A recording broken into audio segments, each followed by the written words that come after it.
Siamo con lo chef Alfonso Bellavia. Quali consigli sul pranzo del primo dell'anno?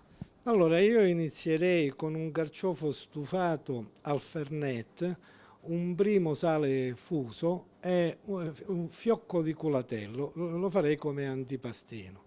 Come primo piatto proporrei una fettuccina cotta completamente nel nero d'avola con una salsa a base di radicchio, castagne e alla fine aggiungerei una crema di grana padano con pepe nero di Sarawak.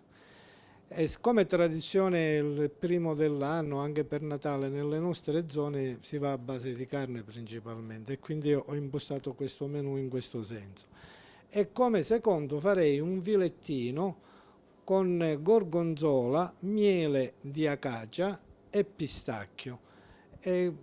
Questo sarebbe il pranzo e alla fine metterei un dessert con una crema chantilly allo zafferano con un cono cioccolattato al pistacchio e pepe rosa. Cosa invece non deve mancare sulle tavole questa sera per l'ultima cena dell'anno? Ma di solito nelle nostre zone la tradizione ci propone quasi sempre molte verdure che vanno dai carciofi ai cardi, alle bietole, diciamo una tavola piena di verdure, panate di verdure saltate con l'aglio e poi il classico baccalà fritto oppure proposto con olive, capperi, patate e naturalmente non manca mai quasi in tutte le case la salsiccia e come antipasto di solito c'è il classico sfingione nostro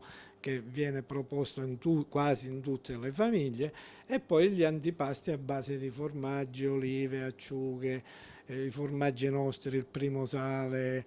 È una tavola abbastanza variegata, piena di verdure, si mangia abbastanza pesante, diciamo, abbastanza pesante, ecco.